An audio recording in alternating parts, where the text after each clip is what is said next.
Hey everyone, welcome to Beginnings, the show that asks, where do creative people come from? My name is Andy, I'm the host of the show, and a writer and performer based in Los Angeles, California. I'm very excited for today's episode. Today is Trevor Kampmann. If you don't know who Trevor is, why don't I read you his bio right now? Born in Naperville, Illinois in the early 70s, Trevor Kampmann began making music under the name Seesaw in the early 90s on the indie label Simple Machines. After that, recording as hollANd, stylized HOLLAND. Aside from releasing over 12 CDs and DVDs under the hollANd moniker, many of them on the Teen Beat Records label, he has worked on countless recordings for bands such as Explosions in the Sky, Cat Power, and Flin Flon, whose song Floods became the theme for CNN's Anderson Cooper 360. Trevor has collaborated often with photographer Mark Borthwick, both in music and in various art installations, and he has also produced music for avant-garde fashion designers such as Martin Margiela and Zero by Maria Cornejo. Trevor is currently owner of Analogous Digital, a mastering studio in Washington, D.C. So I mentioned it a little bit later in the interview, but when I was making music in college, I was in a really small Casio pop band called Harm. We weren't big by any means. We had a little bit of buzz. If you go to andybeckerman.bandcamp.com, you can listen to some of our music there. But one of the reasons we wanted to make music, it was me and my co-songwriter Kyle, was because of Trevor.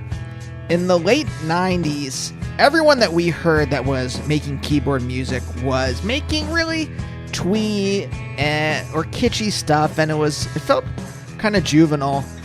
And we wanted to do something more substantial. We weren't really sure what direction we wanted to go in, and then we discovered hollANd at the radio station that we worked at, 92.1 WPTS FM, which was Pitt's radio station. And hearing Trevor make adult pop songs, or what he calls broken pop songs, but they were like pop songs, instead of a lot of the twee stuff was people singing about like high school and then playing like a 3-note line on their Casio SK1, and Trevor was making real songs about things people might sing about in their 20s, and it blew our minds to hear I'll play a song. I'll play Beep Kiss before we get into the episode, but these are like very like warm, rich synths. I don't know, it was great. And even though Harm never went anywhere, being in a band that, again, very small, but people liked us, it made me really hungry to make things, and it kind of set me on the path that I'm on today. So, during the pandemic, not that it's over, but during the worst part of the pandemic, when I started doing the show over Zoom instead of in person, I reached out to Trevor, and I'm really glad we did. This is a really fun conversation. We get into some philosophical stuff around making music and creativity. We talk about skateboarding, and I won't explain why, because it was fun to find some things out. And I kind of owe him a debt, so it was really nice to chat. By the way, if this is your first episode of Beginnings, thank you for checking the show out. If you want to check out other episodes, I think they're all there on Spotify, and the last 100 at least are on any other podcatcher. I've talked to hundreds of people from the worlds of indie rock and film and TV, stand-ups, authors, thinkers. Yes, some academics have been on the show before. Some political writers like Chris Hedges. But in terms of music, I just talked to Ian Mackay, just talked to Thurston Moore, Mary Timony. Those were all great episodes, so check those out. If you like what you hear and you want to subscribe to the show, you can do it on Amazon/Audible, Apple, Stitcher, Google, Spotify. And I gotta say, I got some great episodes coming up. Talked to Isabel Campbell from Belle and Sebastian. I talked to Lou Barlow from Sebado. Just the other day, wonderful Tony Award-winning actor Michael Severus, Robert Popper, the brilliant British comedy writer, Terry Riley, famous 20th, 21st century, paradigm-shattering modern composer. So all those are coming up. But for now, my talk with Trevor. But first, a song of his that I love deeply, Beep Kiss.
That you were thinking of becoming a skateboarder or professional skateboarder when you were younger. I was really into skating when I was a kid, but I dislocated my shoulder 5-6 times and had surgery, and that was before I think I was 16 when that happened, and that you can never. It was really interesting. I just couldn't mentally recover after that. I was always worried about a treacherous slam. Oh, really? Yeah, I mentally couldn't get over it. I mean, I tried, and I skated for a long time after that, but I was never the same. It was interesting. How did it change you? You just kind of I'm trying to think about because I live my life under that feeling. So I've never gone from not being scared, being fearless. I'm going to jump on a skateboard and just my parents drilled this fear into me that if you got on a skateboard, you would break every bone. And then the only time I ever rode one, my friend, I got kicked out of grad school in my mid-20s. And at the same time, my best friend, he was a 10-year relationship of his fell apart. And so we bought skateboards that summer. And I lived in Philly at the time. And we just went to there was a supermarket in South Philly that closed around 9 p.m. And so we would go around 9:30 and just go in circles around the parking lot. And it was maybe the saddest skateboarding ever. But you were out. You're out and doing it. Sure. But like that's the most I've ever skateboarded because of that fear. So what changed in you? Well, I mean, I guess what changed was that I had very little fear, and then all of a sudden I had quite a bit. I was, I mean, when I was, gosh, this is such a crazy story, but when I was 13 or 14, we went to San Diego for a family vacation, and I just happened to meet and hang out with for like a week with this guy, Danny Way, who's like I don't know what he's humongous professional skater, like Tony Hawk level professional skater. And he was so small. He was so young. And he was telling me that he could do McTwists. And I was just completely blown away hanging out with him. And I remember he slid down a hand railing, and I had never seen anything like it. It was just total magic. And I went back to Chicago and told my friends that this could happen. And we sat there trying to figure out how to slide down a hand railing for, gosh, it had to be most of a week. And then someone finally did it. And then, I mean, things were so slow back then. The media was so slow that we had to wait. It was like next month's Thrasher had a guy sliding down a hand railing. And, it just, the delay was significant. It was really fascinating. So I wasn't, I wasn't reckless, but I was just took lots of chances and tried to learn as fast as I could skating. And I was okay at it. In retrospect, I was okay. Didn't have a lot of natural ability. It would take me, the gist of a day to dial something. And it was from doing it hundreds of times. Yeah. Whereas someone really gifted would be able to do it quite quickly. But I mean, at the time, did you recognize that you were butting up against your limits? Not then. I was so young that I don't think I had that insight. I don't think I had it at all. I mean, it's funny because now that I think about it, it's really similar with music. I have very, very definite limitations, than with music. And it's, it comes from just like sort of, working as hard as I can to make something happen for it to happen. It's not from, there's no innate talent there, I would say. Well, I mean, from the outside, I will say that it's more self-deprecating because I'm a big fan. But I think there's something different about coming up against your physical limitations, and this has happened a number of times on the show. Talking to people who were like athletes, I just talked to Bob Nastanovich from Pavement like a week or two ago, and he was like a tennis player. And interesting. He was saying that he thought, he comes from a family of athletes, like champion athletes. And he thought he was going to be a tennis player. He thought that's what he was going to go to college and he might professionally do it. And then by the time he got to like 15 or 16, the people that were easy to beat were now really hard to beat. And he realized that he was just hitting the natural limits of his abilities. And I think there's something different about like the natural limits of your physical ability. The natural limits of your physical abilities. I stopped myself for a second because I was thinking, but I'm like, I think about myself. Like, I'm short. I've always been short, and that's just a limit. There's nothing I can do about that, like that physical limitation on, I played football with my friends when I was young, like tackle football. And if I got the ball, I either had to run really fast, or if not, I was going to get slammed onto the ground. Right. I played basketball with my friends. I played basketball for, every day until, my late 20s.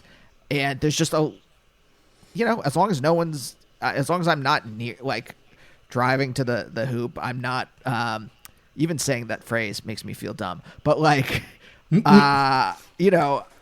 I'm outside and there's no one around to block me, I had a pretty good shot, but that's about it. That's the end of my, and that's just based on like my genetics. Right. But I think there's something different about your creativity. I think there's something about like, no, it's true. But you know what? While you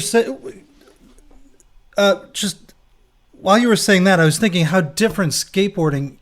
I don't know if it's this way still, but it was something that had very little to do with competition and a lot to do with expression. So it never felt like, I remember I skated and there was something called, Tony Hawk's father started something called the National Skateboard Association, the NSA, and they had regional contests, and they flowed into a national contest. So I missed mine because I had a dislocated shoulder. I missed mine in Chicago, and I went to Dallas to do mine, and that's really I was in that contest and maybe like 2 or 3 others, but it wasn't super competitive in that sense. It was more like, did you hear that Bob learned inverts today? It's just like, and everything was so fresh. Things were happening so quickly. Like I said earlier, one week no one could slide down a hand railing. The next week someone could. It was very creative. So it was I think a little different than your average competitive sport like tennis or, And when you were at a ramp, all you'd hear were people saying, "Yeah, Jim, nice one." It was just like always like that,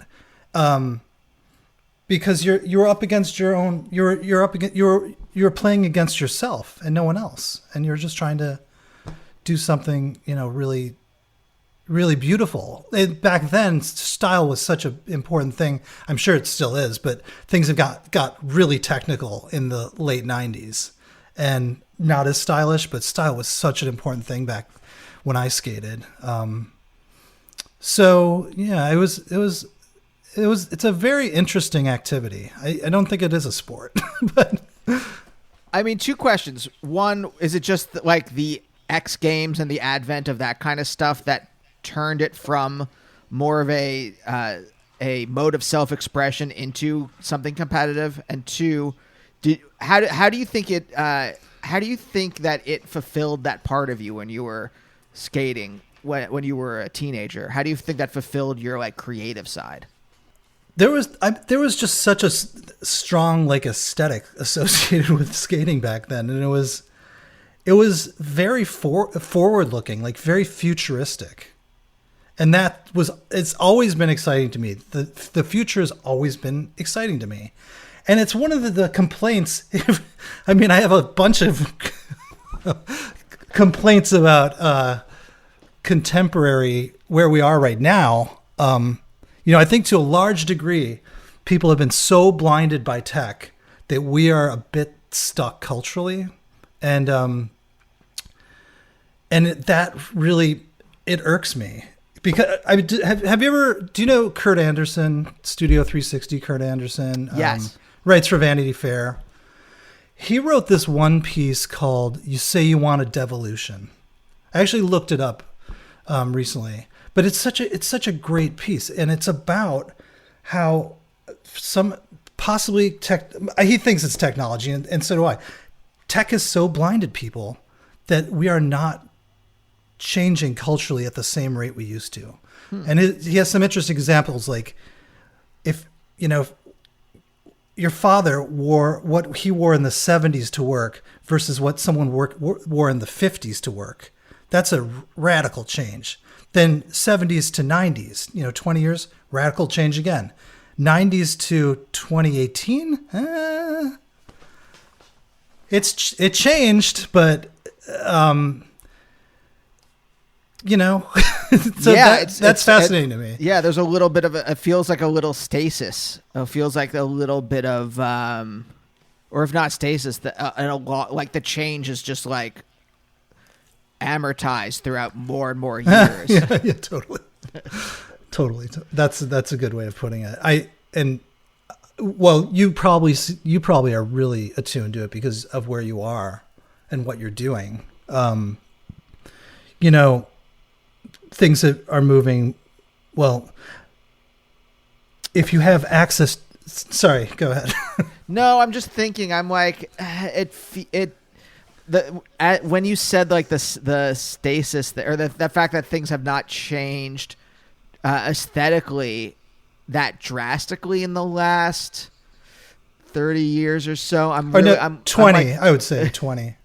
I'm going through my head trying to think about like think of counterexamples, and I know things have changed. It's more like modes of expression have changed. I think that's right. Yeah. Like, and I can like tell you like in my comedy career, right? When I first moved to New York, sketch comedy was dying, and video comedy was kind of like in its real nascent form.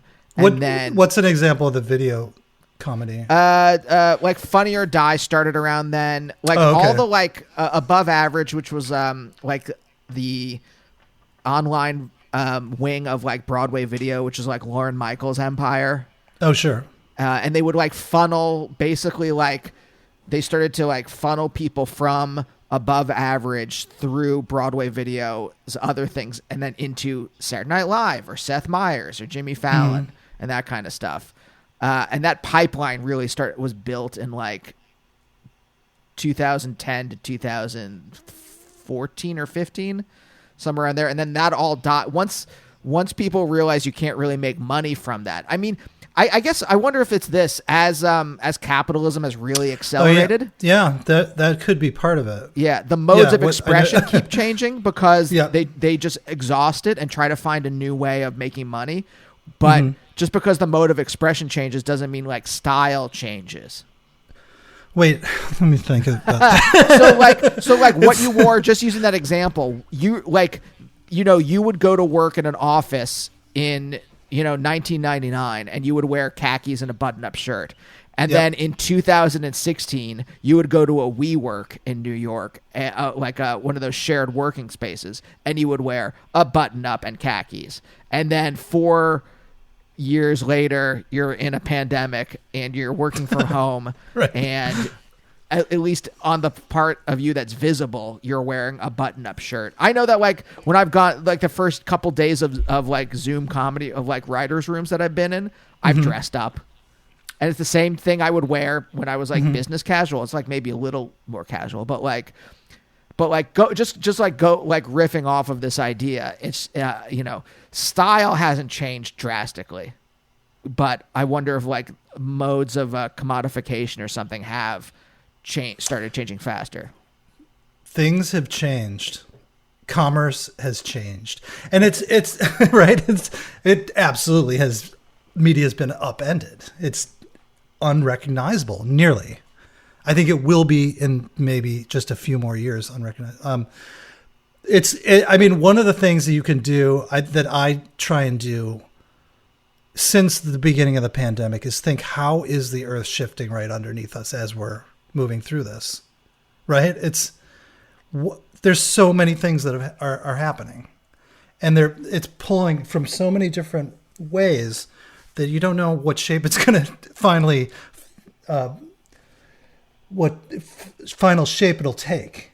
And so, I mean, like, there's some intersection of people wanting more space, going to suburbs, automated vehicles, work from home, e-health.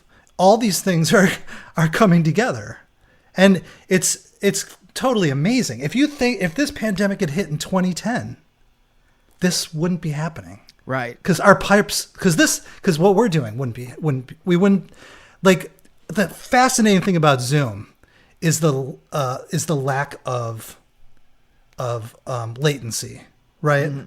That you can have a band playing together, though there's zero latency. It's just genius.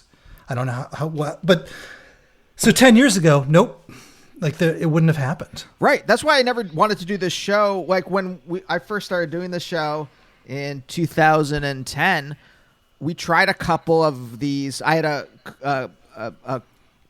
I started doing this with my sketch partner, and before we stopped working together, and we tried to do a couple of these on Skype, and it was just like unusable. Oh, you could. That's totally interesting. Yeah, that's fascinating. It wasn't a good conversation. There was way too much latency, and now and then I really hesitated, and then I tried a couple at the beginning. I'm like, oh, well, we're actually flowing, and we can see each other, and we can see the nuance. It's not difficult. And yeah, you're right. 10 years ago, it was terrible. It sucked to do this. Yeah, that's so. But yeah, the thinking about where we're headed is just always.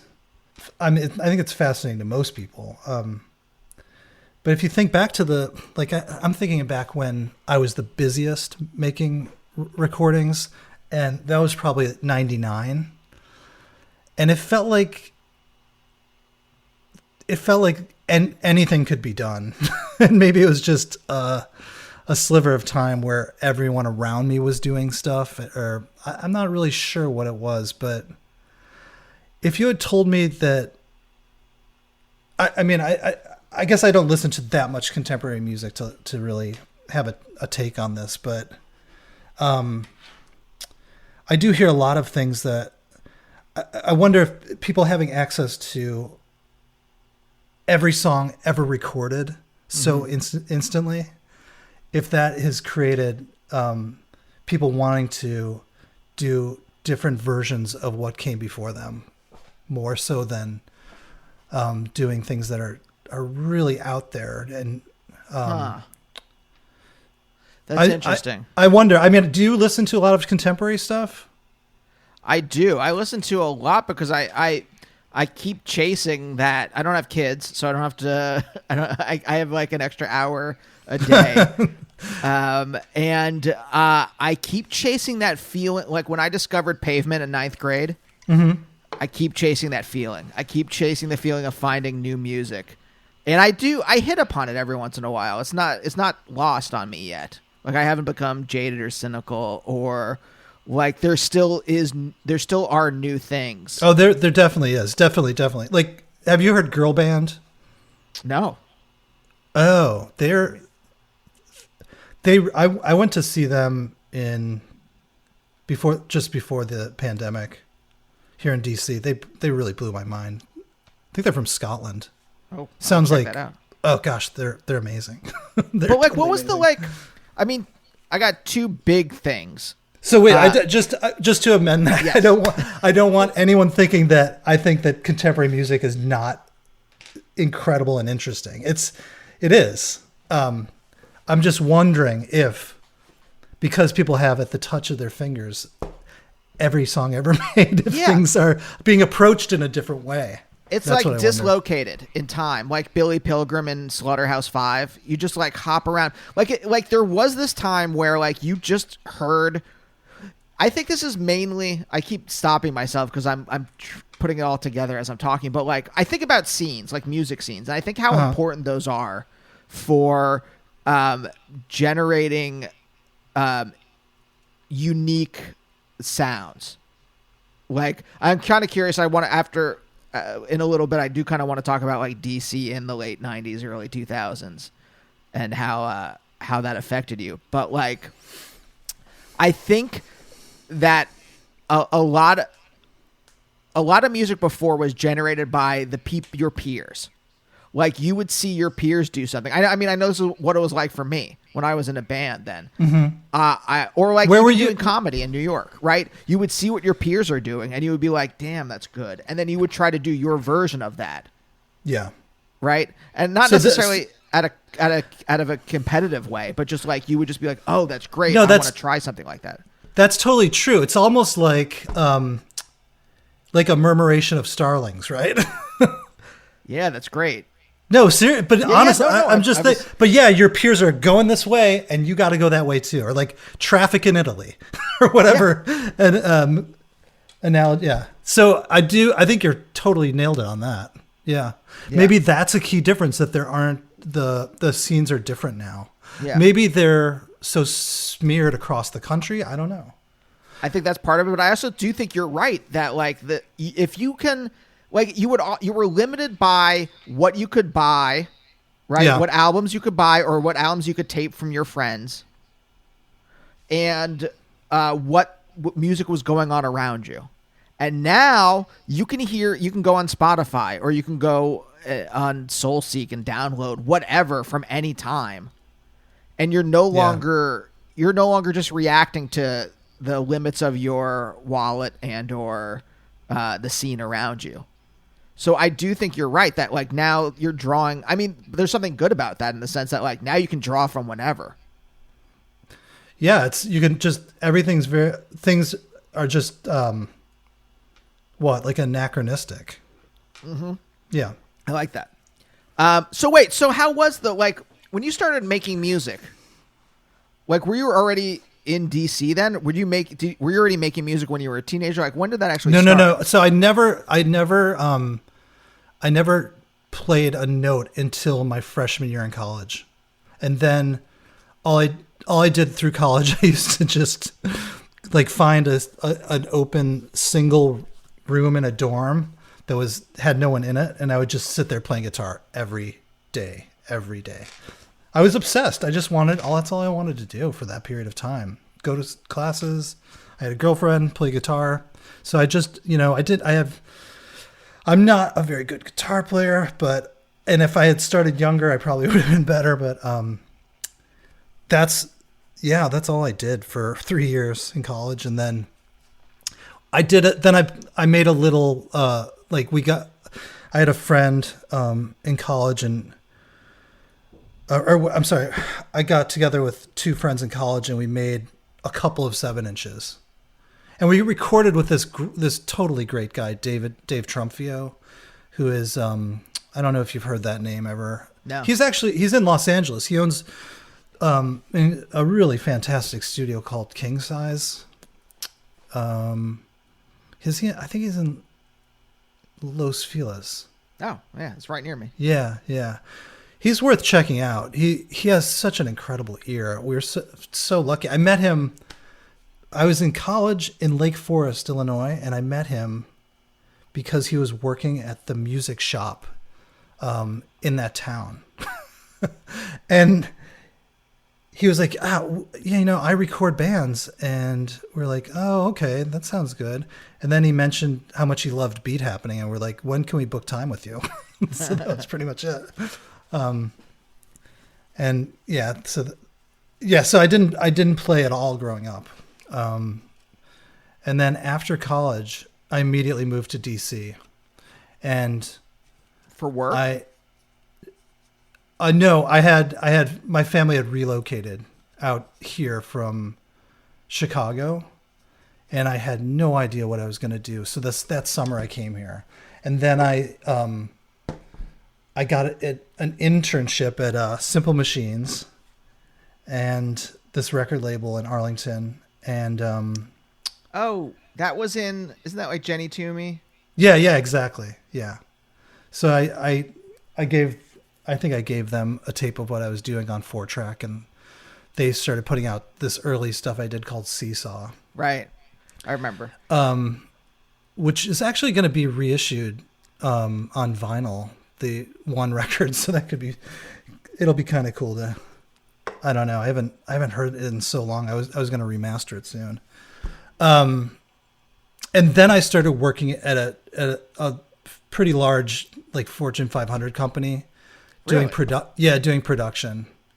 And that I had the greatest boss anyone could have ever hoped for there.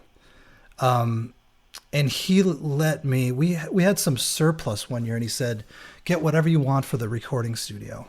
And I bought a Pro Tools rig, a really early one. They were really expensive. And I just sort of cut my teeth on that Pro Tools rig. And then I knew that I could make records just on Pro Tools. And I saved up and got one and opened a studio. So it's kind of a weird, yeah. So wait, what?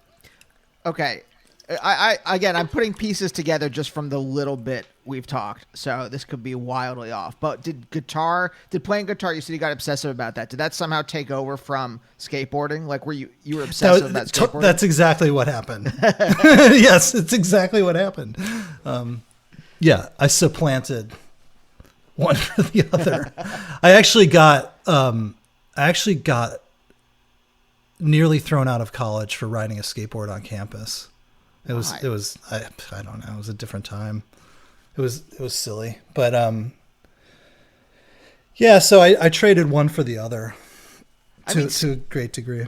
Skating, I mean, I know, like, it felt like, I don't know if it's different now, but when, in Reading, I was in the suburbs, but in the suburbs, like skaters were the cops had nothing to do, and they needed to harass someone, so they harassed the skaters. So even in the 90s, I don't know about after that. And that's kind of why I asked if the X Games, if that's when it went from being something that's like self-expression to being something that's competitive in some way. I don't think I've followed it well enough since then. When did the X Games when was the heyday? Was it the 90s? Mid-90s? I think sometime in the 90s. I was not paying attention then because so much other stuff was going on. But it was still what punks did. Was it? Yeah. Okay. Prior to the X Games. Yeah. I think so. Yeah. We were, yeah. Like the guy that when I was 14 and built my first half pipe, my friend had like a toothpaste stood up with toothpaste mohawk that was like 3 feet. Listen, he got arrested at a GBH riot in Chicago. It was a bunch of punks, yeah, for sure. But, sorry, go on. Oh, no. That's all. Yeah. That's all I got from that time. Wait, so you were born in Naperville, right? Yeah. Yeah. Yes. Did you grow up there or like when did you move to Chicago? Close. I was born in Naperville. My parents were actually living in Lisle, which is right next to it. And then we moved to this little town called Darien until I was maybe 9 or 10. And then we moved to Hinsdale, which is a suburb on the west side, just on the commuter rail line outside of Chicago. And then I stayed there through high school. I mean, were these boring areas? Like, what was? I've heard almost everyone I've talked to said Naperville is boring.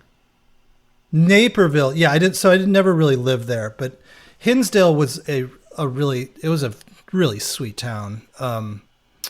It was, they didn't allow like McDonald's or any chains in the town. You could there was one neon sign in the town that was grandfathered in for a Chinese restaurant. That was it. It was really a sweet town. And it was like 19 minutes from the city. And my parents were divorced, so my father lived in the city. So I was in the city all the time. We could take, like, my little Mohawk friend and I could go into the city and catch a punk show and be home by 10. So it was pretty nice. Nice way to grow up. And we had, it was pretty fantastic. We had they would flood these massive parks. They had berms on the side, and in the winter they would flood them, and it would just be these huge areas for ice skating and hockey. It was really fun. And then they'd have like an outdoor, massive, not gazebo, but structure where you could just go in and warm up with a huge fire going. It was pretty ideal. It was nice. Yeah, it sounds like a Hallmark movie Christmas type thing. Yeah, it was a nice suburb. It was like a John Hughes film. It was really like a John Hughes film, which was cool. Did you? When is this? Is this the late 80s? Yeah. So, do you feel like when you see 16 Candles or whatever, are you like, oh, I get that? Yes. Yeah, very much so. And also, I was pretty much an outsider. I would have been which character? I don't know. I was just, 16 Candles. Yeah, that's pretty close to how it was. Yeah, it was funny, being there at that time and all those films coming out, because it was just indistinguishable from how you were living. It was kind of like, do they shoot films anywhere else? The Chicago suburbs? It was strange. But yeah, so I would have been like the Ali Sheedy in Breakfast Club person. Not that to that degree, but it was pretty. Like I hung out with more jockey kids until like between 8th and freshman year, and those guys those friends of mine, I remember them asking me like, hey, we're going to go to homecoming. And I was like, no, we just built a ramp. I'm going to go skate. And that was the end of those friendships. Wait, what was it that like, okay, so like you're on the kind of like path of becoming just like a normal person. And then what was it about skateboarding that kind of like pushed you off of that?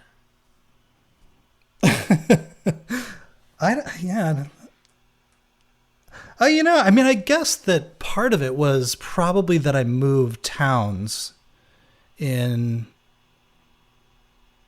I moved in between 6th and 7th grade, and that was pretty rough.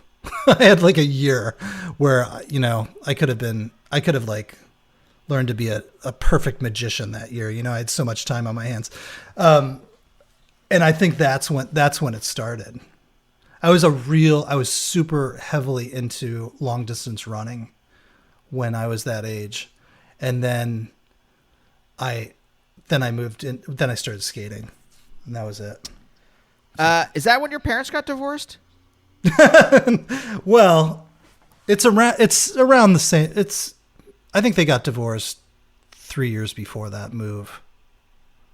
So yeah, it was not far from that period, from that time. I only ask because like the if you're on a certain path, yeah, and you suddenly get knocked off that, I try to think about like what are the things that like ruptured your life at that time that gave you the space. Like I don't even mean that necessarily in a bad way, like rupture, but like just that like that gave you the space to like move in a different direction. Otherwise you would have been on this. Otherwise you would have been on that same path of like going to homecoming and then doing whatever. Yeah, totally. I mean, I think if you look, I don't know if I think you're probably somewhat like this, where you see someone do it that is creative, and you check out their wiki, like, because you got to know, yeah, how did this person come to be? Yeah. And have you ever noticed how often creative people are army brats? That I've made a connection between, like these. I wonder if being, having to move often, having to find your own entertainment, mm-hmm. and having to, figure out how to be in a new social circumstance, it, must do something to the wiring. Yeah. I think there's like definitely like a very generally broad umbrella of disruptions or ruptures or whatever. And then however that actually manifests, either because it doesn't have to be just army brats, but people who moved around a lot for whatever reason. Yeah, right? That's true. Or people like, I put a lot of stock in the fact that I was Jewish in a very Christian area of Pennsylvania. Uh-huh. And that's a rupture right there. Or being just like being a minority in a majority area, I think is one of those things that makes you, that gives you, again, it's just these things that give you the space to like step back for a second and evaluate. You're like, oh, do I like this path I'm on, or is there something more meaningful I want to be doing? Or that gives you the space to like, or the boredom, or the, like you said, the like, well, I'm meeting new people. I have to like comedians, I think probably moved around a lot or something like that, or had to be I bet. Or had to, if not moved around a lot, like were in school situations where they had to where having a personality was an asset. Although, like someone like Jerry Seinfeld, like he had a totally normal like seemingly completely normal upbringing, right? I think he was an only child, but maybe he's not like the edgiest of comedians. I don't know. But I bet if you really dug down, I've heard some interviews with him. I bet if he was being honest, there would be something there. Yeah, I bet you're right. Because otherwise, why do any of this? Why make anything? Right? There's something that's fulfilling in you. And it's not the same thing for every person, but it has to be something. Otherwise, why do it? Like, that's a good question. Why do it? I mean, let me pose it to you. Like, what was it about skating, or what was it about music then that like fulfilled something in you? Music. I mean, I thought I had a lot of different ideas that I wanted to manifest. That was it. You know, I don't think that I was ever able to do it to the degree that, or at the level that I would have liked to have done it. But there was something, you know, I was a massive Smog fan, and I liked that he did everything himself. And so my idea, which is it's so silly looking back on it now, but I was like, okay, I've got this linear digital editing system. I can play every instrument. And because I had tried to work with people in a band construct, and it really was, it was fun, and it worked at times, but I knew a couple of things. I needed to own the means of production because I needed to do so many takes. I'd go into these, you know, some like a studio where it was $50 an hour or whatever, and I couldn't sing well, and then it was ruined. You know, like it's really hard for me to sing generally. So it was just, I knew that I had to figure out another way to do it, and owning the means of production was the way. And luckily, it coincided with that barrier to entry being removed. You know, in the mid '90s. I think those initial systems were like 30,000. Mm-hmm. By 96, 97, they were down to 10. So, you know, it happened really fast. Oh yeah, I remember like we could record on a 4-track or an 8-track, and then suddenly at the radio station, the only place that it made sense, my friends and I, we all were part of the college radio station, and so we were allowed to use their studio to record, and then that, you know, we could use their computer, which had, you know, very, you know, early version of like these nonlinear editing systems. I forgot what it was, but like, or, you know, and that changed the game for us. Yeah. I mean, I remember, let's see, what year would this have been? I think the first hollANd record was actually not done on a robust Pro Tools system. I had like I had just like a PCI card with RCA in and outs. And I only had 8 channels in Pro Tools. So I was doing my looping there, but then I had it synced via SMPTE to 2 ADAT machines. It was the sketchiest process on earth. Yeah, I mean, every time you would roll the ADAT machines, or roll the Pro Tools system, it was like, are these ever going to catch up? It was just so janky. Yeah, I remember that janky. With like wires going everywhere. It was crazy. Yeah, but like, was there something you wanted? Like, you're like, I guess, was there something you wanted to do? Like, because I go back to the fact that you talked about earlier. You know, I don't know, you didn't say this word exactly, but like, you're kind of a futurist, right? Whatever.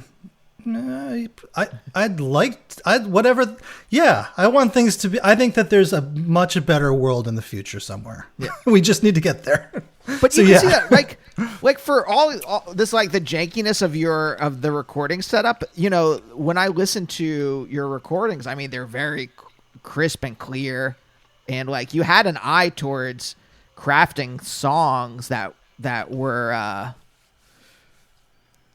I don't know, there is something like, I don't want to say futuristic, but just like not, let's just say they're these perfect pop songs that are also just like non-linear in some way.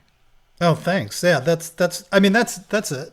I wanted them to be broken pop songs, broken in a lovely way somehow. But I don't know if you've ever heard I did something called Soundtrack for Synthetic Voices, and it's really out there stuff, but I had more fun making that than I would just do anything I could think of. I would, just, expand, like time compress, expand, contract, and just get funky sounds. And, you hear a lot of that stuff on, like, Radiohead used a lot of those early Pro Tools plugins to great effect. I guess the producer did. They're pretty phenomenal. Like the scrubbing. So that Soundtrack for Synthetic Voices, that came out in 98, and I scrubbed the audio to a DAT and then brought it back in. I did that all over that album. I love that sound. And that's a big part of one Radiohead song, right? I forget which one it is. I don't know when it came out, but on Kid A. Yeah, I think so. It's very interesting. Like they like their tool belt was like these audio suite plugins that are just stock on Pro Tools, which is kind of cool, right? Yeah. But the reason they were used was because they just were so new. You know, they just came out. So, and they were updated with every version of the software. You'd have like a new wacky little tonality massager. So cool. Wait, so was it just that you were kind of just have a obsessive personality in general, and that you had this kind of futuristic bend, and so those two things fit together? I maybe for the music. I mean, now I'm really obsessed with photography. I did a book of this national park that's 5 blocks from my house. So I've become really obsessed with that. And what you learn so much when you try and like jump in and get, this because you're like trying to get your 10,000 hours or whatever with all these different things. Right. And it's possible to do it if you can, and these are like, the creativity is fungible, right? I'm not saying I'm any sort of creative dynamo. I'm just saying it's fungible. Whatever form of creativity you have, it can be applied to making dinner, to this, to that, the other thing. Yeah. Right? I mean, I used to do this, I used to do segments on the show. I haven't done them in a long time because I felt like at some point they started to just like be jarring. Like I'd be having a conversation with someone and they'd be like, now let's do a segment. Wait, what would that?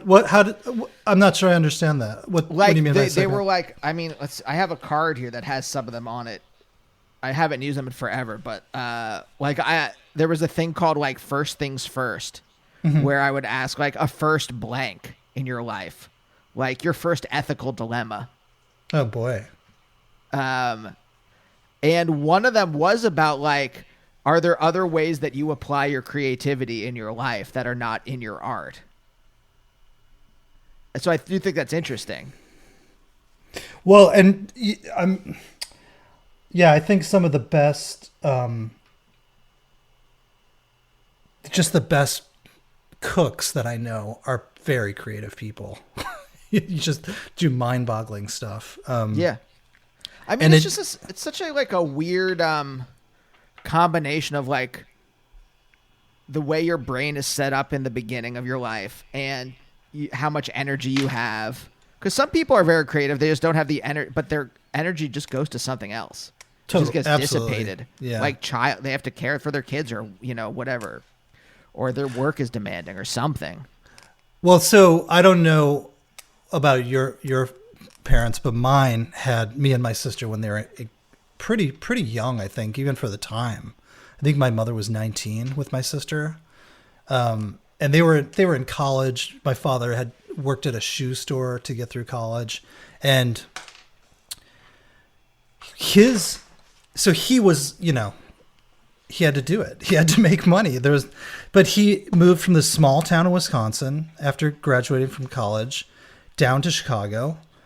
And I think he immediately started having massive panic attacks because it's a big traumatic move. And so he got a job in Chicago doing sales, paper salesman or something. Got a job there, but he went back to this small town in Wisconsin, Sheboygan, Wisconsin, every weekend with my mom looking for a job to go back there. And you know what happened was he didn't go back. He worked it out, stayed in Chicago, and then he went on to have an incredibly, such a successful career. He started the first fund of hedge funds probably ever made. So he had a mentor at the paper company, who dealt with bankers. And he's like, you never want to be in the widget selling business. And my father heard that and he switched to banking immediately. And then 5-6 years later, he started a fund. So wait, what is an actual, I'm so dumb when it comes to financial stuff. It's just like whatever I read, like Matt Taibbi writes. Is a hedge fund like people he invests on behalf of other people? Well, so he was never was actually like a trader for these funds, but what he did was, hedge funds are just these instruments where they can basically invest in anything. Like after the crash in the housing market, some hedge funds just bought up everything they could find in Detroit, in Michigan, like cheap houses, and that became a fund. Probably like people like Mnuchin. And those became some weird, narrow, non-diversified fund of just housing. But what my father was doing was different. It was what he was trying to do was smooth out the returns so that massive pension funds like the state of Missouri could invest and have an absolute rate of return that was just known. So, and that was the fund of funds. So what he did was he made a basket of hedge funds and further diversified. And it was a fund of funds. So they could take $2 billion from the pension fund in Missouri, and that would yield 5% every year, no matter what happened. So that was, but the point in saying that was my father was a massive obsessive. So I get it it doesn't come from, it's not from nowhere, but he had to make money, he had to. He passed away 10 years ago, and he was a super interesting guy. Super interesting. To go from, shoe salesman to that is pretty cool. Yeah. It's incredible. Was he still a shoe salesman when you were born, or was he already running? No, he was working. He was a salesman. He was doing sales. Paper salesman. Yeah. When I was, he, and yeah. And then my mother, after they got divorced, she went back to work. She went back to work when we were young, and she's just started doing, consulting for a new startup here in DC. She's 74.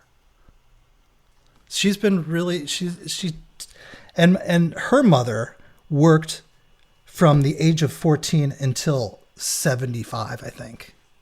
So, wow. Yeah, like super impressive women. And my sister too. She's an amazing painter. So was it jarring at all? You go from like I'm sure a paper salesman is what, like middle class. Yeah. So you go from like a middle class lifestyle to like, I don't know, upper middle. I mean, running a hedge fund is I mean, I don't know where you call it, upper middle class. Like, are you like, do you suddenly move? Like, can you feel the class movement when that happened? I mean, his values didn't change in any way. No, I know. But there was, but yeah, no, things got eased. Things probably did get easier. And then so he lived in, he was interesting in that way. He didn't really, he was very understated, he just wasn't, I don't know if that's the right word for him, but. Like I remember he would do interesting things like he would just go out and buy all new suits and then give all the old suits away. So for a couple years in a row he did that. Like, I just want all new stuff. So yeah, he treated himself definitely. Yeah. No, I'm just curious about that kind of movement. Again, I'm looking for these kinds of like these I keep using the word rupture. It's not that. Yeah, exactly. I wonder if that's. I know what you're saying. It's like a. Yeah, I wonder what the perfect word for that is. Yeah, I know exactly what you're saying though. It's just disruption is probably just the best. Just this idea of like, I think it's jarring to like change the economic class you're in. No, maybe it's like a realignment. Yeah. You're like realigning something in you. Well, because it's like you're brought up in a certain way, and there are certain things that like go along with being of whatever economic class you're raised in. There's just certain, like, not just values. Like, you could be a wealthy person and still have, be an ethical person. But just like, there are just certain kinds of like distinctions, marks of distinction that go along with each class that like feel a little off. Like if you move classes, like, I don't know, like this is it's not that we're like, okay, I think we're like middle class here in Los Angeles. Uh-huh. But like for the first time in, I was in grad school in 2004. For the last year, for the first time in like 15 years, did I like feel a little bit safe.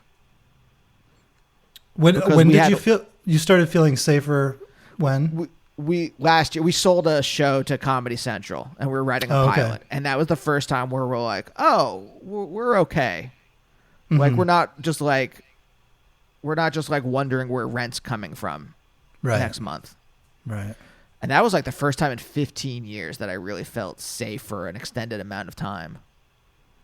Wow. And I think that comes from like, again, it's not like I didn't have a hard Scrabble childhood. It's, pretty solidly middle class, but still it's even moving one direction or the other, it feels weird. And that's kind of why I asked that, if it felt weird for you specifically. I mean, I don't think I've ever felt super secure with. I think you're pretty fully baked by the time you're 10 or 11, right? So we grew up in by the time I was that age, we were living in a very, very like tract housing development, but it was awesome. It was such a great place to have those years because it was so diverse. It was so full of people from other countries. And it was really interesting. Like I remember one of my closest friends, he lived just down the street. His mother was an immigrant from Ireland, but she was a professor, or she was a PhD professor at University of Chicago. And she had one of the first internet connections I had ever seen. And so there are a lot of interesting people in that neighborhood, but it ran the gamut. Like some worked in trucking. Some were truckers. It was just an incredibly diverse set of people in that town. Your bike would be stolen occasionally. There was stuff happening. It was you'd get beat up at Halloween just by the like pot smoking teenagers. I don't know. Should they be more, I'm just not pot smoking teenagers. I'm just thinking of docile? how they should have been. Yeah, but no, it wasn't. It was a nice town for those years. And it was kind of cool. It's like those tract housing in E.T. or something. Mm-hmm. You spend your life on a bike. There was always a new development coming in, and so that was all disrupted. The soil was all disrupted, and that would turn into trails for a year. It was cool. Endless summers back then. It was great. Yeah. Yeah. So I'm kind of curious then, like, when do you start like wanting to make music professionally or produce professionally? I think it was, I definitely couldn't see myself staying at this corporation for years on end. That was really starting to affect me. So I kind of... In what ways? It just, I did not... I think the same way it affects a lot of people that work those jobs for many years. Mm-hmm. Yeah. You just start fantasizing like, gosh, I would do anything to just be outside, right? Like I worked in a basement at that place, and it was a little oppressive at times, but so I definitely wanted to work for myself. That was a big impetus to go and do something on my own. And the first studio I had was in what's now kind of a nice area, but it was rough. It was I had shootings right across the street from me. I saw someone get shot 6 times in the head, right across the street. And just lots of prostitution. And it was this 700 square foot second floor above a thrift shop. And I bought a day bed and I slept there too. So that's how I did it. Wow. Yeah, it was a little hardcore there for a while, but it felt pretty damn good to be not working a day job. And then I could really get into working with with groups. Yeah. What came first, that or were you already making, music with, analog synths by that point? Yeah. So that would have been, I think I moved into that place in 97. Late 97. So yeah, I'd put out the first hollANd record. Mm-hmm. I'd done that. The first baby step was I moved into a house down in Oxon Hill. And there were like 3 other people living there, but there was a studio in the basement, and I shared it with this guy, and it was so cheap to live there. So that was like the baby step out of the corporation. And I was there for maybe 9 months, and then I decided to sort of go for it. Because I'm kind of curious about like the music scene. I think in DC, Discord takes up so much of the air when you're talking about DC music. Yeah. I'm kind of curious, like, what was the scene like? Like, what generated, like, do you just start experimenting? You had Pro Tools, then do you just start experimenting with, like, analog synths? Or was there, like, what was the music scene around you? Like, how did you become you musically? I guess I just liked 80s synth pop. Maybe that was it more so than anything else, but like I loved this group Naked Eyes. Yeah, that was just some really sort of fey synth pop.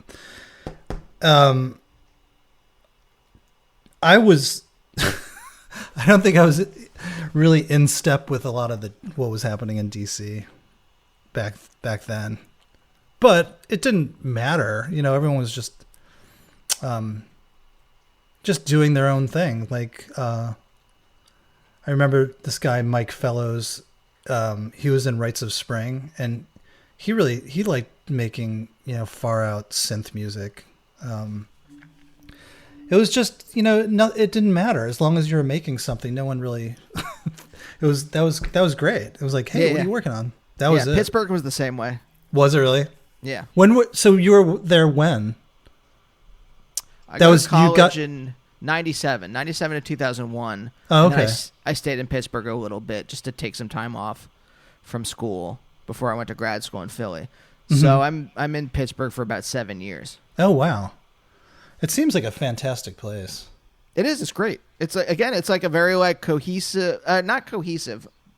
Yeah, kind of. Okay, let me go with the first word that came on. It is a cohesive music scene, but just like a bunch of different genres. But everyone kind of got along and played at the same shows.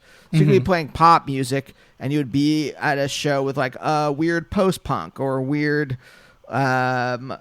experimental band, and you would all like be part of it, and you were all friends together. And I thought that was really cool, and that's I in some way that like set me up to like always want creatively like look for a scene that maybe never, like when I was in New York I was part of UCB, and that kind of was a scene. I mean, it was a scene, but what was UCB exactly? The Upright Citizens Brigade. Gotcha. Okay. And it definitely is a scene and was a scene, but like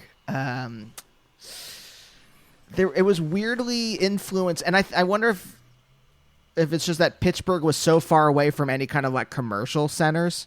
Mm-hmm. Like, I mean, there were a couple bands that made it out of that scene, but in New York, everything was so you joined UCB because you wanted to be on Saturday Night Live. Oh, okay. And so that was always there in everyone's mind, and there were some people that did it just for the love of it, but there was, I don't know, there were too many eyes on the place. But I'm curious if like DC, if you could just like kind of like gestate without worrying about other people's, without worrying about the commercial aspects. Oh gosh, yeah, absolutely. I mean, there was very little talk of the commercial aspects of what we were doing. And to this day, I don't know. I mean, I think it's when I work, I still get together with Mark Robinson a lot who owns Teen Beat. Yeah. And we work together we have a ongoing project. So we kind of try and get together whenever he's in town. But, I mean, I don't know. I think part of our MO is to make stuff that sounds unpopular. That's become, I don't know. I mean, I guess not purposely, but it's like, oh, this doesn't sound like anything, so therefore it's good, or therefore we like it. You can't fight your aesthetic. I think you can try, but you can't. Yeah, the things that light up, give you the dopamine hit. That doesn't change, right? It probably doesn't change. You're always riffing on some version of what you've done, liked, and loved in the past. Yeah, it's true. I mean, I've been talking a lot on the show lately. I've gotten somewhat contemplative in the last month. But like, there's there's so much of life where like, and this is not everyone, I guess this is my life, where like you push against things. Like I'm struggling against whatever. Like when I was a teenager, I was pushing against stuff to find my identity. Mm-hmm. And I would try different things. Like I like ska for a year. Mm-hmm. And then I realized, I don't like ska. I just like horns. So I can listen to other, and then Neutral Milk Hotel came out. I'm like, I can just listen to music I like that has horns. Oh, interesting. Or like, one of the reasons like why your music like was such a kind of revelation to me at the time, and my friend Kyle, who we were in a band together, and why we wanted to make music with keyboards, was that so much of it was just like very twee. There was so much stuff that was like very like high school, very simple, and then we heard hollANd, and we're like, oh, you don't have to make simple pop songs. You can make really good pop songs that are complicated. Oh, interesting. And just the ways in which like you push against things, you struggle against things, and then at some point in your life you start to like, here's a very dumb one, just like music that my parents liked when I was a kid, I pushed against to have some kind of sense of my own identity. Sure. And then eventually I was just like, you know what? I don't really like Billy Joel, but Billy Joel's not that bad. So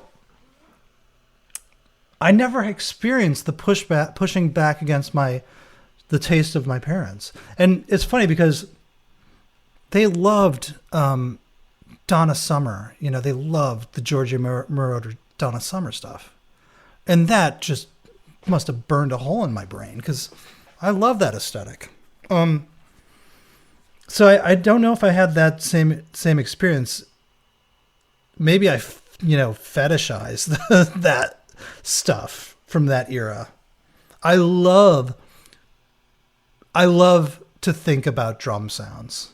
I love to think, and I have never, I will be the first to say, I have never been able to really record a drum sound that I think is what I was after. But I remember listening to like an A to Z Beatles weekend, going to the Indiana Dunes, and we were taping it on cassette, of course.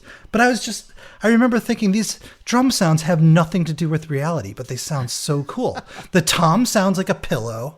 The kick sounds like, they're just so abstract, really abstractions of what a drum set sounds like. But I love that. And I can see them. I can close my eyes and see kick drum sounds and snare sounds. They are very visual. And I'm guessing people that have engineered, I bet that's really common. But, you can see like the Metallica and Justice for All kick drum sound. Mm-hmm. I could draw that and have, you know what I mean? Like it's yeah. The rat-a-tat of it. It's thin and papery, and you view it as like a black. It would be like a black square that you are seeing on an angle, really thin. You know what I mean? So it's, yeah. So, gosh, I'm sorry, I lost the plot here. No, it just seems like you were saying that like in some way these sounds got into your adolescent brain. I think so. Kind of, yeah. And then you've been chasing that in some way.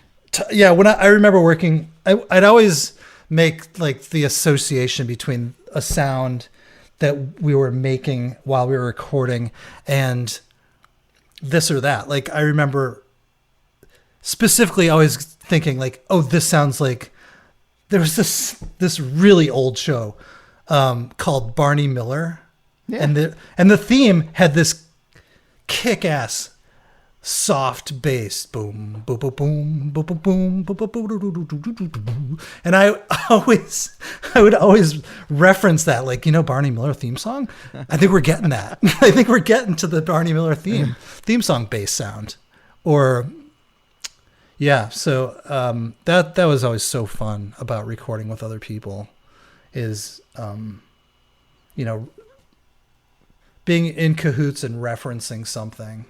Mm-hmm. And knowing you're referencing it, and yeah, it's really, that's a joyous process, and but I think that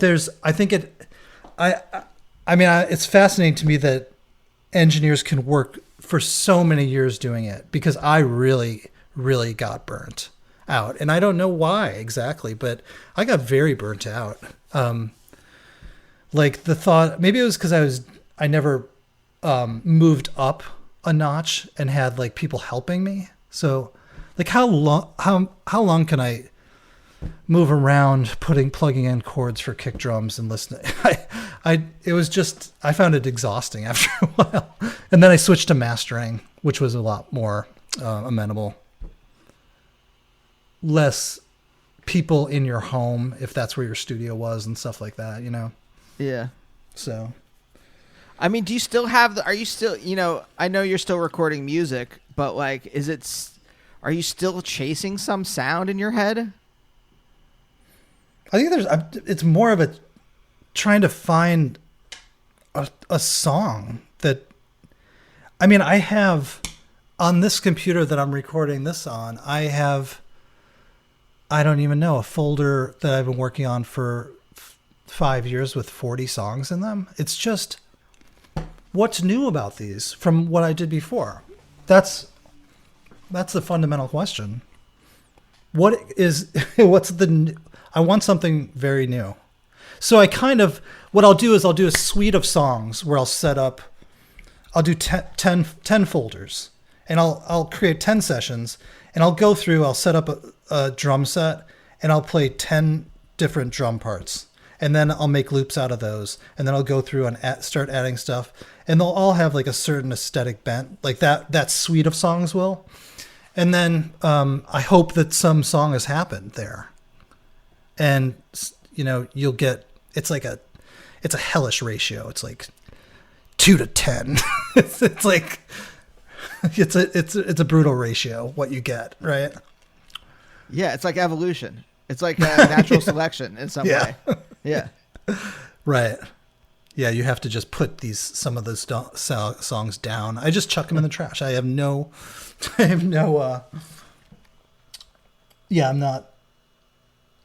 precious about it at all. But what's so interesting, the flip side of that is if I work with Mark Robinson, I don't have those errors. They're not as common. And that's the beauty of really finding someone that you can kind of work with. Because, you fail, I fail on a track, and Mark rises. You know what I mean? Yeah. That's why that's the good thing. You can fail. My ratio gets better.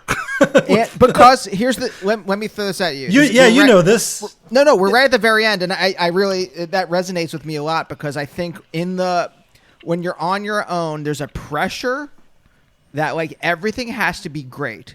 But when you can rely on someone else, it gives you that just that extra space to feel free to make a mistake, because you're like, oh, well, the other person will catch me. Yeah. And in giving you that extra space to make a mistake, you also give yourself the extra space to make something fantastic that you wouldn't have taken the chance on if it had been your own, because on your own you would have been like paranoid about like, well, it has to be great, so I know this note. It's like you only go out to eat once in a while, and so like the meal has to be great, so you keep going to the same restaurant and ordering the same thing because you know that thing's gonna be fantastic every time you eat it. And then like, I remember when I was in grad school and I had like just a little extra money, and I could go to a diner and get like some like breakfast. I could get like eggs and toast, and so that the eggs and toast had to be fantastic every time. So I couldn't just go like to some crappy diner. It always had to be like a half decent diner. And then when I like had a real job at some point, I could go out to a restaurant. I could try something, and if it wasn't great, it wasn't the end of the world. Yeah, I know what you mean. Yeah. Yeah. Oh, that's interesting. Yeah. Yeah. You give yourself that space. I mean, I think that one thing that I need to regress. You got to regress to move forward, because I remember my first few setups were like, me sitting on my knees playing guitar, and like I'd use a bucket for a drum. Like I need to regress and go back to that where it was just, childish and fun, because you can't, if you're treating everything like it's got to be, some opus or some like this is going to be the defining piece in my. It doesn't work. Yeah, you get tight. Yeah, you do. You get And tight, so- and that's not where good stuff comes from. No. And I do think that if you can, I think I can see how